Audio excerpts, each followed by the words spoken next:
Hey everyone, welcome back to the Film Fund podcast. I'm your host, founder, and executive producer at the Film Fund, Thomas Verdi. I'm also an award-winning filmmaker, producer, and film festival judge. I started the Film Fund to give artists and filmmakers an easier, alternative way to get their film funded. Instead of working on an intensive screenplay, a crowdfunding campaign, or a grant application, you write one sentence pitching your film for a chance to receive up to $10,000 and other prizes to make it.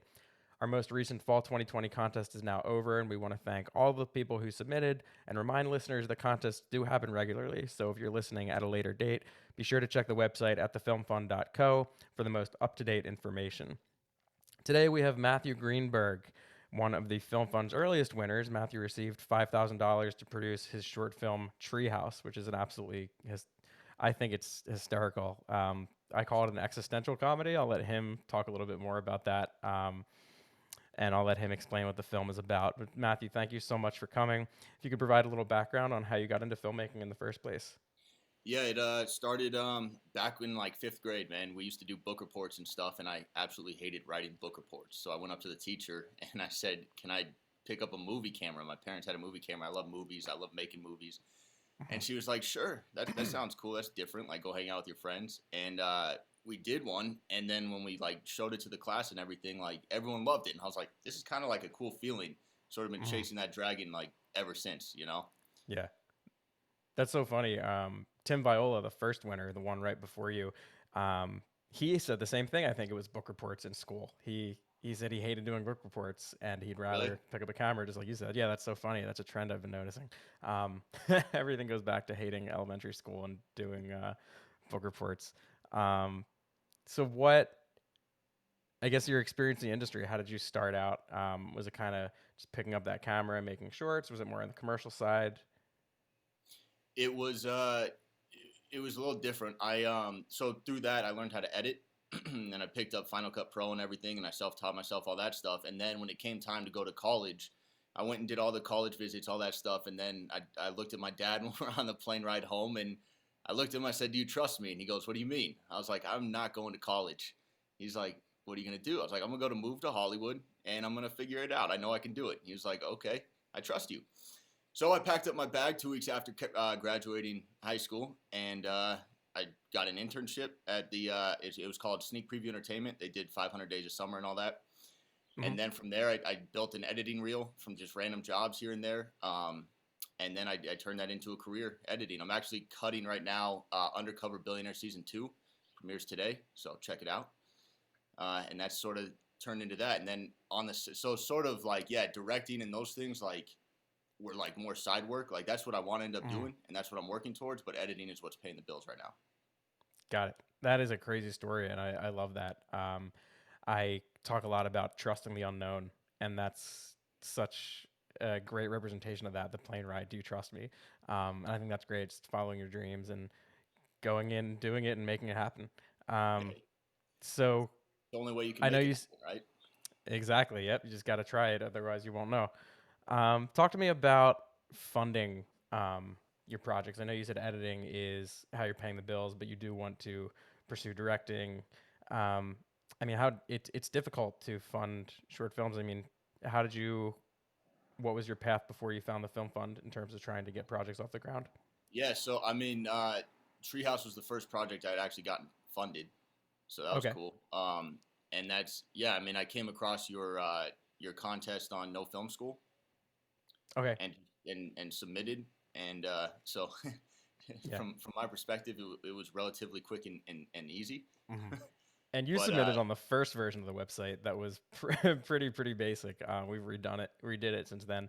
Um, Shout out No Film School. We find a lot of our um, talking to previous winners and community members. They found us from No Film School, so another great community. Just want to thank them. It seems like we get a lot of traction from being listed by them. Um, so that's great. I mean, Treehouse. So was this your first short film then that you had with a budget? yes, it was. I did one. I did a thesis film. I did go to like I went to LA Film School, which was like a trade school. It was like 12 months or Okay. something, 13 months. Mm. And we shot a thesis film there, so I had a short film from that. But this was the first thing that I really like wrote, put together, did all that stuff, and came Mm. out with. That's incredibly impressive. I mean, it looks great. You can watch it at our website. Um, Speaking about the film Treehouse, Matthew received $5,000 for the production of Treehouse, and the winning sentence was: "A man struggles to understand why each attempt to build the perfect treehouse leaves him staring at an empty tree with no evidence of previous work. The funding will go to creating multiple tree houses." I talked about this, I think, maybe on a previous podcast or blog post or something. In your so the way the film fund works, obviously, Matthew, you shoot the film, you have to submit an expense report, and then we reimburse you with the funding once everything's done. And so I go through those funding reports line item by line item, and I found a book that was like, I forget the exact title of it, but it was essentially like how to build tree houses for dummies. Yeah, So I just thought that was so cool that you went that extra mile to actually learn how to build tree houses rather than like you didn't give me an invoice for like Joe the contractor or somebody to build the tree houses. You the fucking contractor's name was like Jake. You were close. like Yeah. like, So what dude, made you buy what that I book? knew is I like to write things or like I get ideas around like what I think someone I know is capable of or what I think I have access to or something like to that degree. And I had a Hmm. buddy who liked woodworking. He built a Hmm. bookcase. He built a chair. I was like, I think he could build a tree house. I don't know. So I wrote this story and I hit him up and he was like, I'm down to figure this out. And he did. So I bought him that book and we went to town. We sort of built the tree house like in Lego pieces. Like we built it in his backyard. We would build it like, or I guess IKEA would be a better reference. And Okay. like we built the floor, we built the walls, and then we just had to drive a giant U-Haul out to set the next morning. So we spent like a month putting this thing together, and then we just put it up pretty quickly. But dude, when you want to talk about like scheduling and all that stuff and understanding how these things work, yeah, I had no idea how to account for building a treehouse and scheduling. We were so Right. far Yeah. over schedule. So you built it the same day you were shooting? Uh huh. Oh wow, that's definitely ambitious. Yeah, I could see Because how the that would way get out we of had hand. to shoot it, it's not like we only had 2 days at the house, Hmm. and then part of the movie, the treehouse doesn't exist, but you still need the Right. tree, right? So we couldn't put it up before we got there or anything like Oh, I that. see. So Yeah, yeah, yeah. That we definitely had to makes sense. work The that in. logistics of that. How did you come up with the idea for the film? Um, so it was Valentine's Day. I was watching Casablanca with my fiance. They like screened it at some movie theater in Santa Monica, and I don't know. I just had this like image in my head. It was random. It had nothing to do with the movie Casablanca, but I had this image in my head of this guy like walking across and like getting into a treehouse, and then it disappears, and he ends up back where he started. And I was like, that's a cool visual to me. I don't know what it could be or what the story is. And then we started talking about it, and I was like, "Are you there?" Yeah, can you hear me? Hello? I think the audio cut out for a second. Hello. Yeah, can you hear me? Yeah, I can hear you now. Can you hear me? Yeah. Okay, cool. Sorry about that. Seems like we lost Matthew for a minute there. If you wouldn't mind repeating just how you came up with the idea, you were watching Casablanca, something about the opening scene. Yeah, no, not the opening scene. So, it was unrelated to the movie Casablanca altogether. Oh, okay, But I was just got sitting there watching this movie, and I had this image in my head that like popped in of this guy walking across, getting into a treehouse, and then it like disappears, and he ends up back where he started. And I was like, that's a cool visual to me. I don't know what the movie is or what it could be, but then my fiance and it. I just started breaking it down and talking about it, and we came up with like it sounds like someone who's struggling with like a creative control and like creative like getting their creative idea into the world and like Hmm. he has a vision but he like doesn't want to take that first step to building it and stuff like that. So that's where we started. Very cool. So it didn't really have anything to do with Casablanca. It was just kind of. Just sitting in there Do, do you think there was frustrated. anything like subconsciously that maybe like where did that image come from? It just. I've thought about that so much. I have no idea. Yeah, it's the ether of Matthew Greenberg's brain. Somebody walking Completely into a unrelated. treehouse. Oh, that's great. So we've talked a little bit about it and building treehouses and ordering the How to Build Treehouses book, but we haven't really said what the film's about. So if you, I mean, I did with the one sentence, but in detail, could you give us a little synopsis of the movie? Yeah, so it's about this dad who promises his kids a treehouse, and he's sort of like a creative guy, and he always wants to do stuff, and that's sort of like the argument that him and his wife have in the movie. he wants to build a deck for his house, or he wants to redo the kitchen. And he sets out on these creative projects and never finishes them. But when he made the promise to his kids, that's the one project that he has to see through, and he has to find it within himself to do so. And it is a little more like, it's kind of cerebral, like it's about like in his head and stuff like that. And I was trying to figure out how to bring that to life, because it is about like creativity. I think we all face those like struggles where we have an idea, especially with movie making and stuff. You have an idea for a movie, or you want to write a script, and you just beat it to death. You know what I mean? But it never sees the light of day, and you're always like a perfectionist, and it's, oh, it could be better. This people aren't gonna like it, or Yep. whatever it is. The critics, stuff like that. That was kind of what I was trying to bring to life with it. Mhm. So, Oma, have you seen the movie? Oh my God, I can't think of what it's called. It's a Fellini film. 8.5. Eight and a half. Have you Yeah, I seen? love that I movie. think that's Fellini. But it's you have seen it. It looks like the Yeah. connection's a little bad again. Yeah. So yeah, it's kind of similar to that. I think we have you back now. Um, but yeah, this film director is trying to create this crazy set and just wondering if it'll come to fruition. Um, are you there, Matthew? Yes. Can you hear me? Okay. Yeah, I can hear you. I lost your video, but it should be okay. So Okay. seems a little bit similar to that, where he's trying to create something artistic and creative, and it's just really weighing on him, and trying to get it out into the world is such a hard thing to do, especially the reaction to it. What were some? Plus, Bes- like, I mean, he had director's block and all that, and the studio's weighing on him, and all this mm, money and every. yep. Have you What? ever seen that Woody Allen movie where he goes blind? I don't think I have. No. Oh, he's a director, and he goes blind from stress of shooting a movie, and everyone thinks he's this artistic genius. He's pointing the camera like at a wall because he's trying to pretend he's not doesn't want anyone to know. And they're like, Oh "This is man, I need to check that incredible!" out. Like blah blah blah. And yeah, it's hilarious, man. I love those types of things. Yeah, that's so funny. So we talked about the inspiration for the film, which was really just we don't know, just this mysterious image that came to you. Some lessons you learned on the film. Could you talk to me about that? Obviously, you said scheduling is a big one, even though that seems like it may have been kind of Scheduling was big. unavoidable given the nature of it.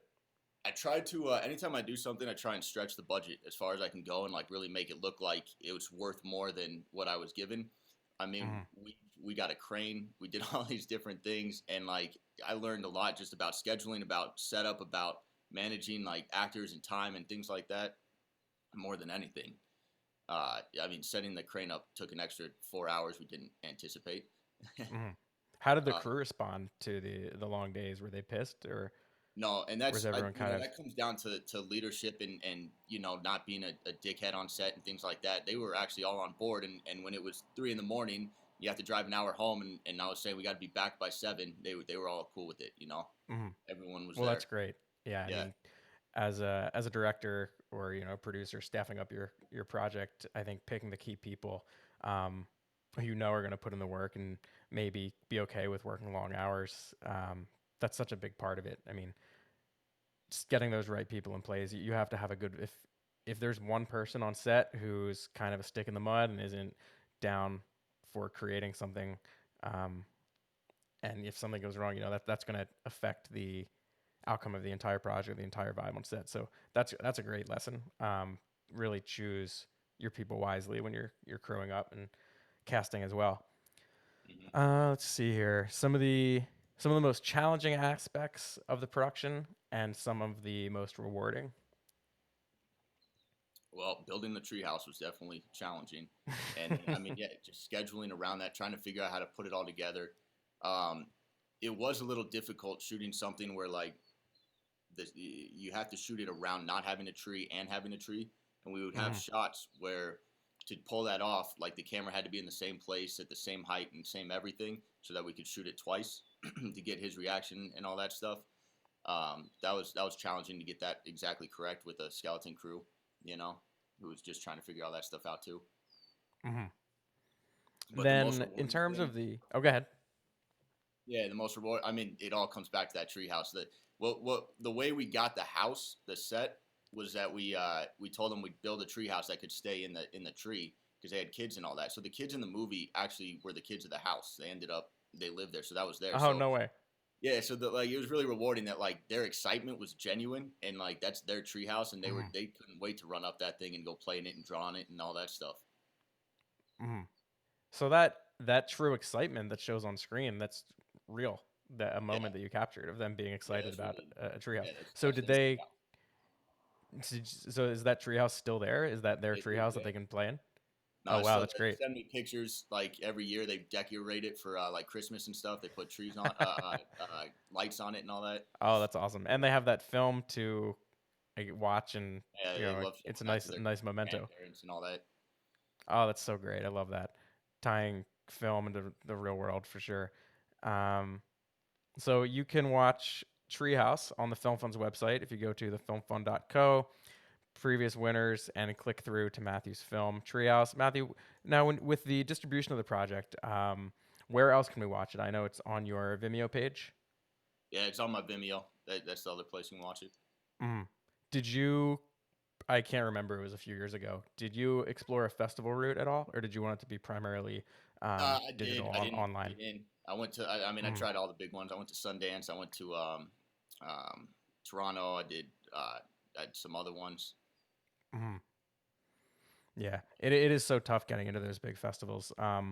But with merging technologies and online digital distribution, we have Vimeo, we have YouTube, we have thefilmfund.co, which is an amazing website. You can check out thefilmfund.co/auteurs too. Even if you didn't fund a film with the Film Fund, and you have a film that you want to get out there and get some eyeballs on, you can submit it to us. We'll share it for free because it is so difficult getting films out there. But you can see Matthew's film right on our homepage actually if you click and scroll down. Treehouse is one of those main films that we feature. So, what is some advice that you could offer filmmakers, whether they're just starting out or could be a production tip, story tip? Lose the critic in your head. You know, just trust that you got it. It's better to just make something and get it out there, and then worry about if it's good or not. You know, and then figure out your lessons and go from there. You know, and then go make another one and another one. Once you get the momentum behind you, it's a lot easier to keep going. You know. Yeah, that's great advice. I mean, and that kind of goes back to what Treehouse is really about too. You said the part of the inspiration or the theme of it was creating something when all this pressure is weighing on you, and he had the pressure of his family and his kids wanting to see this treehouse, and it kept, um, preventing him from doing it, and it was a mental block. So I guess you could compare that to creating a film and being critical of yourself, and I guess it comes down to just doing it right. Mhm. Yeah, exactly.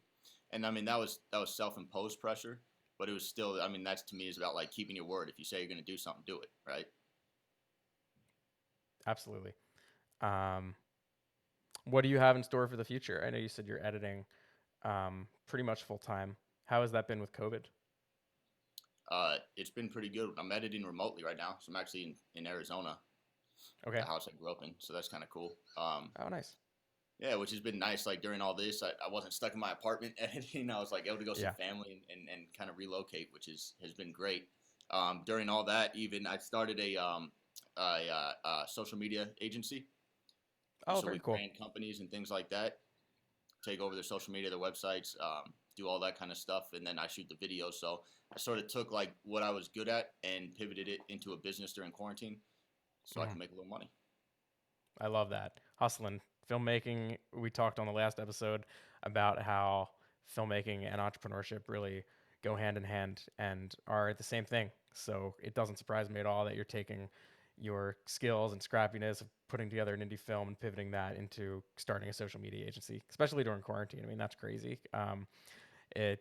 I quit my day job to do the Film Fund full time right at the beginning of quarantine. I didn't know there was going to be a quarantine. It happened about a week after I quit and left. But I mean, taking when you say you did the video and you took what you were good at and spun it into something, um, that just shows me how important it is to identify your strengths, whether it's film, entrepreneurship, whatever, and just really pursue what you're good at and nail that down. I think that's super, super important. Do you have any more film plans in store for the future, or are you pretty much focused on the social media agency? Yeah, and the I'm corporate side of pretty things. focused on that right now in editing, but I do. I mean, I want to shoot movies all the time, you know. Mm-hmm. So I'm just trying to find the right scripts and things, or write something. If another idea pops in my head, I'm gonna jump on it. Mm-hmm. You know. Very cool. Yeah. Um, Matthew, I want to thank you so much for taking the time to come on the podcast. Again, you can watch Treehouse on our website as well as Matthew's Vimeo page. You can go to thefilmfund.co, go to previous winners, and you'll see the film right there. I want to thank all the listeners for tuning into the podcast. Remind everyone that the most recent contest's finalists will be announced soon. So you can receive up to $10,000 for your film, your narrative film, your documentary film, your music video. You can receive prizes like Adobe Creative Cloud subscriptions, Kit Split gift cards, sponsored prizes from production house called Maestro Filmworks. They're doing a color grading prize. Expressway Cinema Rentals is doing a weekend kit with an Blackmagic Ursa. Tons of great stuff. So be sure to stay tuned for the next contest and check the website regularly for the most up-to-date information. Remember to also check out our blog. It's filled with great filmmaking and producing tips. Sign up for our newsletter. Follow us on social media on Facebook, Twitter, Instagram, and LinkedIn to stay up to date on what's happening with the Film Fund. And who knows, maybe you'll get something like $5,000, $6,000, just like Matthew Greenberg did to produce his short film Treehouse. I want to thank you again for listening and tune in every Friday for new episodes. Matthew, do you have anything else you want to add? Hey man, thanks for putting this together. Thanks for having me. It's a great contest. And one thing I will add is, you know, I do get a lot of messages from people because it's an internet thing, and they go, "Is it for real, or how's it work, or all that stuff?" And I just want to say it is for real. Send in your ideas, and hopefully you win. That's awesome. We're all about the community, so I appreciate you giving those good testimonials out when you do receive those messages for sure. Thank you again, everybody, and be sure to tune in every Friday. See everyone later. Thanks, Matthew. Thanks. See you.